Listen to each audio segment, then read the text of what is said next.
On behalf of the General Assembly, I have the honor to welcome to the United Nations His Excellency Joseph R. Biden, Jr., President of the United States of America, and to invite him to address the Assembly. Mr. President, Mr. Secretary General, my fellow delegates, to all those who dedicate themselves to this noble mission of this institution, it's my honor to speak to you for the first time as President of the United States. We meet this year in a moment of intermingled with great pain and extraordinary possibility. We've lost so much to this devastating pandemic that continues to claim lives around the world and impact so much on our existence. We're mourning more than 4.5 million people of every nation, from every background. Each death is an individual heartbreak, but our shared grief is a poignant reminder that our collective future will hinge on our ability to recognize our common humanity and to act together. Ladies and gentlemen, this is the clear and urgent choice that we face here at the dawning of what must be a decisive decade for our world. A decade that will quite literally determine our futures. As a global community, we're challenged by urgent and looming crises, wherein lie enormous opportunities if we can summon the will and resolve to seize these opportunities. Will we work together to save lives, defeat COVID-19 everywhere, and take the necessary steps to prepare ourselves for the next pandemic, for there will be another one? Or will we fail to harness the tools at our disposal as the more virulent and dangerous variants take hold? Will we meet the threat of challenging climate, the challenging climate we're all feeling, already ravaging every part of our world with extreme weather? Or will we suffer the merciless march of ever-worsening droughts and floods, more intense fires and hurricanes, longer heat waves, and rising seas? Will we affirm and uphold the human dignity and human rights under which nations in common cause more than 7 decades ago formed this institution? Will we apply and strengthen the core tenets of the international system, including the UN Charter and the Universal Declaration of Human Rights, as we seek to shape the emergence of new technologies and deter new threats? Or will we allow those universal principles to be trampled and twisted in the pursuit of naked political power? In my view, how we answer these questions in this moment, whether we choose to fight for our shared future or not, will reverberate for generations yet to come. Simply put, we stand, in my view, at an inflection point in history. And I'm here today to share with you how the United States intends to work with partners and allies to answer these questions, and the commitment of my new administration to help lead the world toward a more peaceful, prosperous future for all people. Instead of continuing to fight the wars of the past, we are fixing our eyes on devoting our resources to the challenges that hold the keys to our collective future. Ending this pandemic, addressing the climate crisis, managing the shifts in global power dynamics, shaping the rules of the world on vital issues like trade, cyber, and emerging technologies, and facing the threat of terrorism as it stands today. We've ended 20 years of conflict in Afghanistan, and as we close this period of relentless war, we're opening a new era of relentless diplomacy, of using the power of our development aid to invest in new ways of lifting people up around the world, of renewing and defending democracy, of proving that no matter how challenging or how complex the problems we're going to face, government by and for the people is still the best way to deliver for all of our people. And as the United States turns our focus to the priorities and the regions of the world, like the Indo-Pacific, that are most consequential today and tomorrow, we'll do so with our allies and partners through cooperation at multilateral institutions like the United Nations to amplify our collective strength and speed our progress toward dealing with these global challenges. It is a fundamental truth of the 21st century within each of our countries and as a global community that our own success is bound up in others succeeding as well. To deliver for our own people, we must also engage deeply with the rest of the world. To ensure that our own future, we must work together with other partners, our partners, toward a shared future. Our security, our prosperity, and our very freedoms are interconnected, in my view, as never before. And so, I believe we must work together as never before. Over the last 8 months, I prioritized rebuilding our alliances, revitalizing our partnerships, and recognizing they're essential and central to America's enduring security and prosperity. We have reaffirmed our sacred NATO alliance to Article 5 commitment. We're working with our allies toward a new strategic concept that will help our alliance better take on evolving threats of today and tomorrow. We renewed our engagement with the European Union, a fundamental partner in tackling the full range of significant issues facing our world today. We elevated the Quad partnership among Australia, India, Japan, and the United States to take on challenges ranging from health security to climate to emerging technologies. We're engaging with regional institutions from ASEAN to the African Union to the Organization of American States to focus on people's urgent needs for better health and better economic outcomes. We're back at the table in international forums, especially the United Nations, to focus attention and to spur global action on shared challenges. We are re-engaged at the World Health Organization and working in close partnership with COVAX to deliver life-saving vaccines around the world. We rejoined the Paris Climate Agreement, and we're running to retake a seat in the Human Rights Council next year at the UN. And as the United States seeks to rally the world to action, we will lead not just with the example of our power, but, God willing, with the power of our example. Make no mistake, the United States will continue to defend ourselves, our allies, and our interests against attack, including terrorist threats, as we prepare to use force, if any is necessary. But to defend our vital U.S. national interest, including against ongoing and imminent threats. But the mission must be clear and achievable, undertaken with informed consent of the American people, and whenever possible, in partnership with our allies. U.S. military power must be our tool of last resort, not our first. And it should not be used as an answer to every problem we see around the world. Indeed, today, many of our greatest concerns cannot be solved or even addressed through the force of arms. Bombs and bullets cannot defend against COVID-19 or its future variants. To fight this pandemic, we need a collective act of science and political will. We need to act now to get shots in arms as fast as possible and expand access to oxygen, tests, treatments to save lives around the world.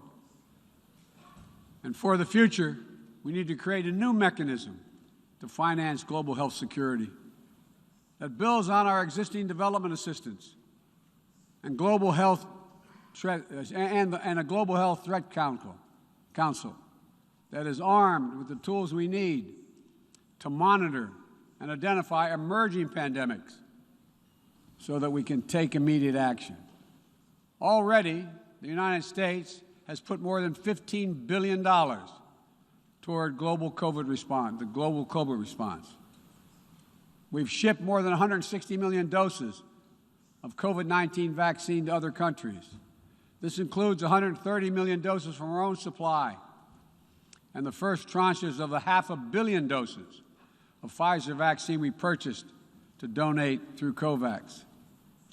Planes carrying vaccines from the United States have already landed in 100 countries, bringing people all over the world a little dose of hope, as one American nurse termed it to me.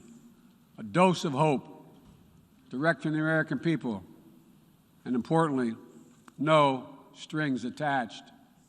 And tomorrow, at the U.S.-hosted Global COVID-19 Summit, I'll be announcing additional commitments as we seek to advance the fight against COVID-19 and hold ourselves accountable around specific targets on 3 key challenges: saving lives now, vaccinating the world, and building back better.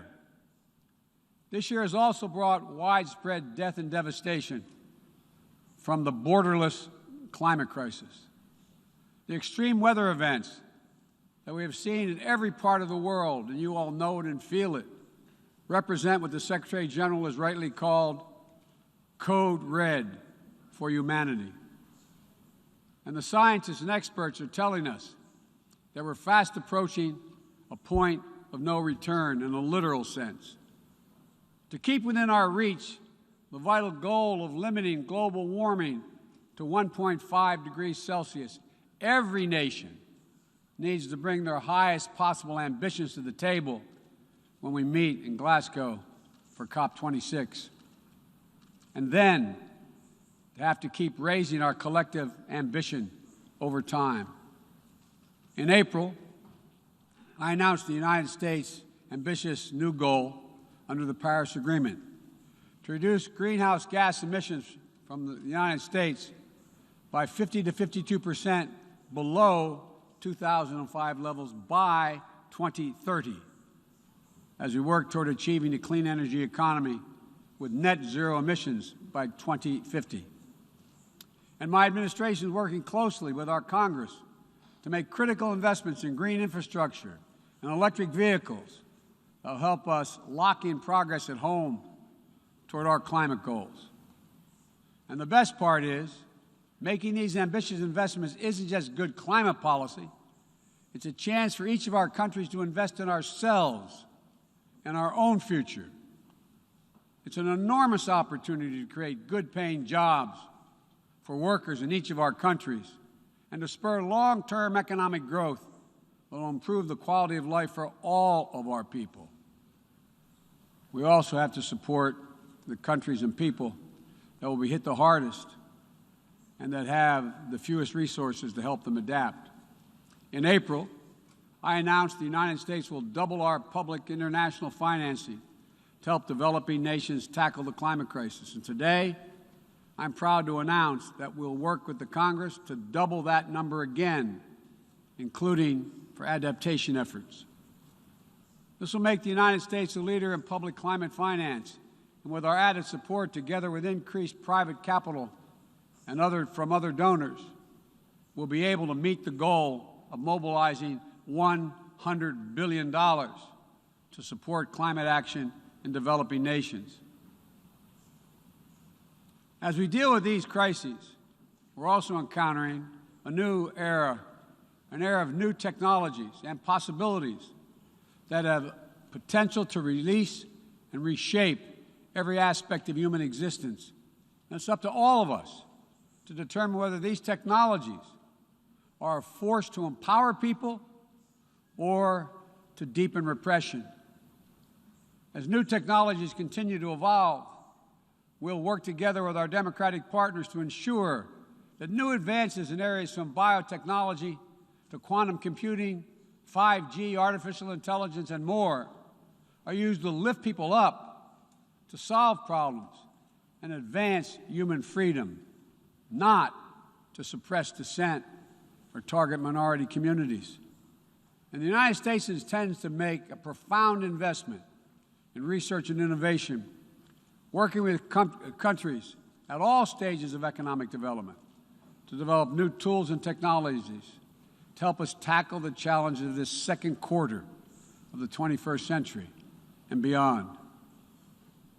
We're hardening our critical infrastructure against cyber attacks, disrupting ransomware networks, and working to establish clear rules of the road for all nations as it relates to cyberspace.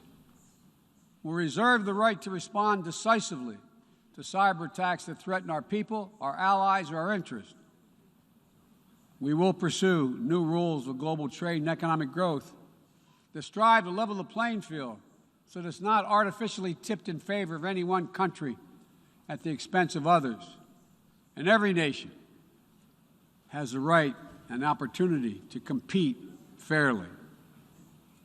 We will strive to ensure that basic labor rights, environmental safeguards, and intellectual property are protected, and that the benefits of globalization are shared broadly throughout all our societies.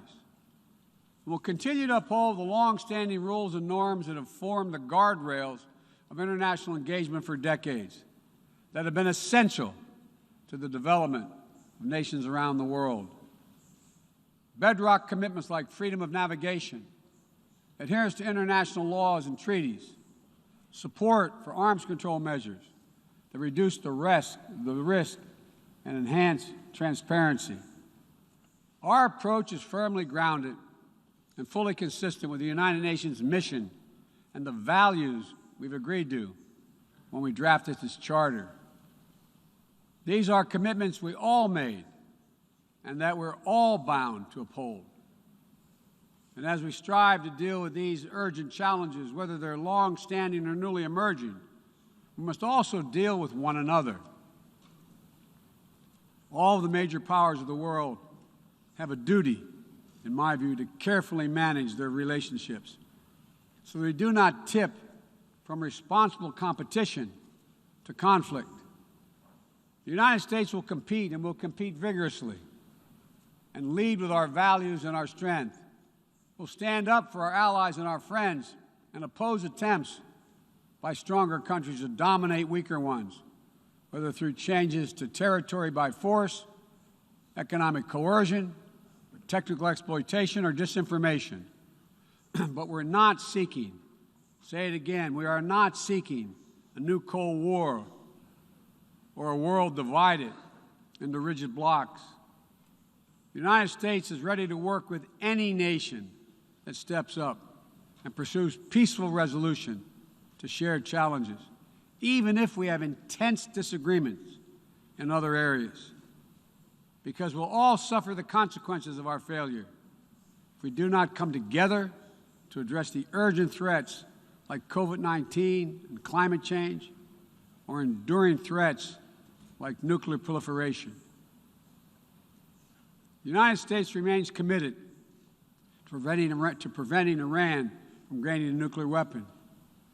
We're working with the P5+1 to engage Iran diplomatically and to seek a return to JCPOA. We're prepared to return to full compliance if Iran does the same. Similarly, we seek serious and sustained diplomacy to pursue the complete denuclearization of the Korean Peninsula. We seek concrete progress toward an available plan with tangible commitments that would increase stability on the peninsula and in the region, as well as improve the lives of the people in the Democratic People's Republic of Korea. We must also remain vigilant to the threat of terror that terrorism poses to all our nations, whether emanating from distant regions of the world or in our own backyard. We know the bitter sting of terrorism is real. We've almost all experienced it. Last month, we lost 13 American heroes and almost 200 innocent Afghan civilians in a heinous terrorist attack at the Kabul airport. Those who commit acts of terrorism against us will continue to find a determined enemy in the United States. The world today is not the world of 2001, though. And the United States is not the same country we were when we were attacked on 9/11 20 years ago. Today, We're better equipped to detect and prevent terrorist threats, and we are more resilient in our ability to repel them and to respond. We know how to build effective partnerships to dismantle terrorist networks by targeting their financing and support systems, countering their propaganda, preventing their travel, as well as disrupting imminent attacks. We'll meet terrorist threats that arise today and in the future with a full range of tools available to us, including working in cooperation with local partners so that we need not be so reliant on large-scale military deployments.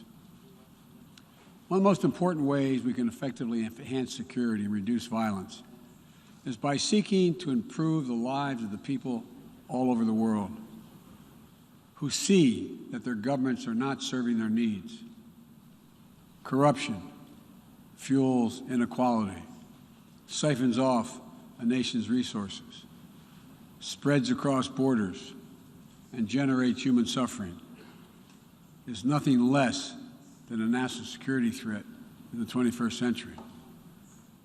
Around the world, we're increasingly seeing citizens demonstrate their discontent, seeing the wealthy and well-connected grow richer and richer, taking payoffs and bribes, operating above the law, while the vast majority of the people struggle to find a job or put food on the table, or to get their businesses off the ground, or simply send their children to school.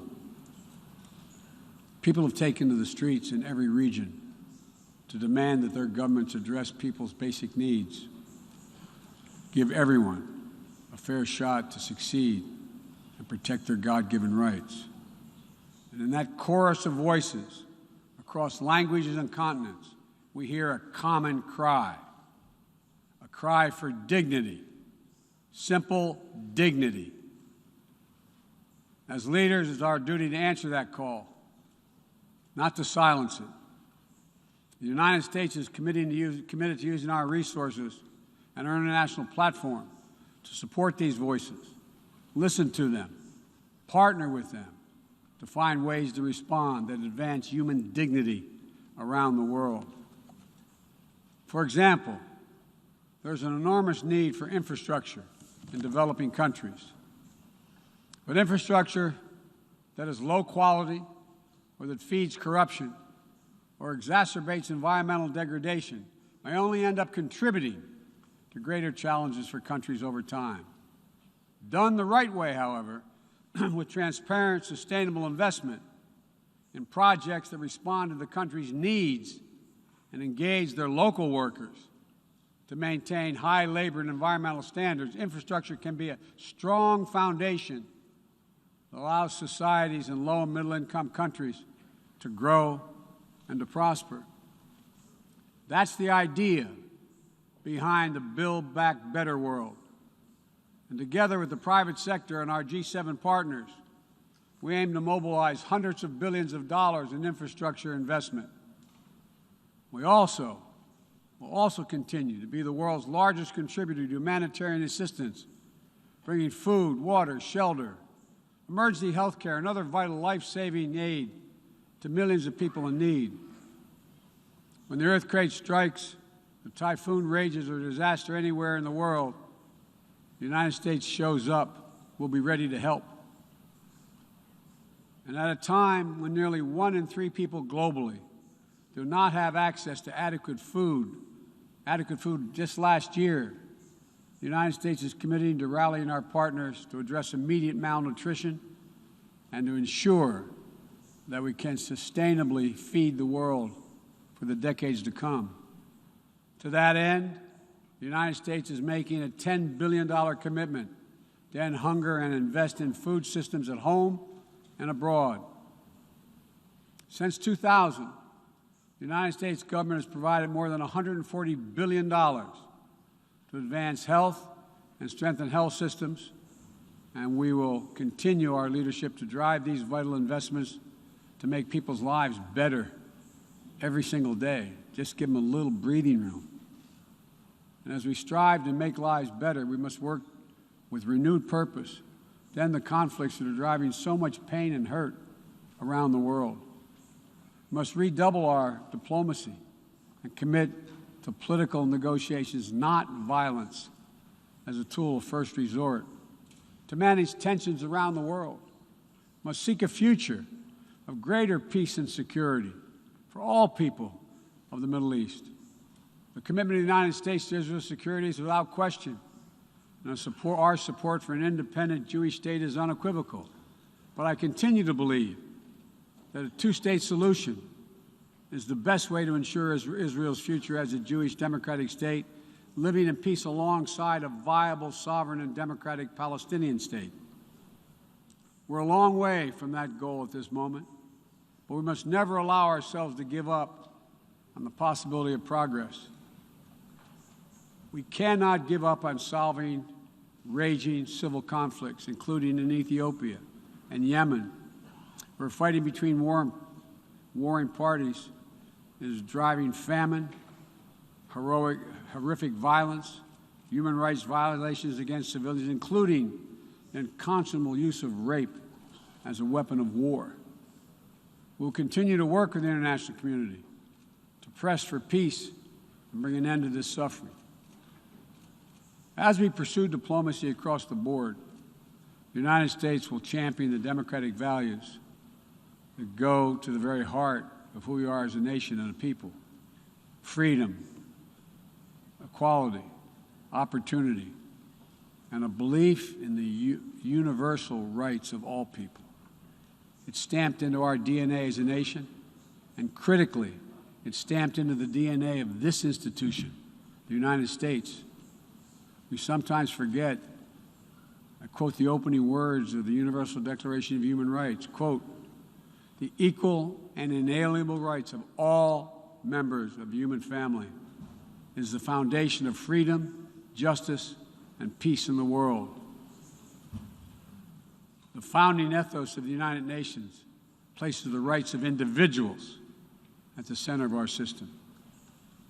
And that clarity and vision must not be ignored or misinterpreted. The United States will do our part, but will be more successful and more impactful if all of our nations are working toward the full mission to which we are called. That's why more than 100 nations united again around a shared statement, and the Security Council adopted a resolution outlining how we'll support the people of Afghanistan moving forward, laying out the expectations to which we'll hold the Taliban when it comes to respecting universal human rights. We all must advocate for women, the rights of women and girls to use their full talents, to contribute economically, politically, and socially, and pursue their dreams free of violence and intimidation. From Central America to the Middle East to Africa to Afghanistan, wherever it appears in the world. We all must call out and condemn the targeting and oppression of racial, ethnic, and religious minorities when it occurs whether it occurs in Xinjiang or northern Ethiopia or anywhere in the world. We all must defend the rights of LGBTQI individuals so they can live and love openly without fear, whether it's Chechnya or Cameroon or anywhere. As we steer our nations toward this inflection point and work to meet today's fast-moving, cross-cutting challenges, let me be clear. I am not agnostic about the future we want for the world. The future will belong to those who embrace human dignity, not trample it. The future will belong to those who unleash the potential of their people, not those who stifle it. The future will belong to those who give their people the ability to breathe free, not those who seek to suffocate their people with an iron hand. Authoritarianism, the authoritarianism of the world, may seek to proclaim the end of the age of democracy, but they're wrong. The truth is, the democratic world is everywhere. It lives in the anti-corruption activists, the human rights defenders, the journalists, the peace protesters. On the front lines of this struggle in Belarus, Burma, Syria, Cuba, Venezuela, and everywhere in between, it lives in the brave women of Sudan who withstood violence and oppression to push a genocidal dictator from power and who keep working every day to defend their democratic progress.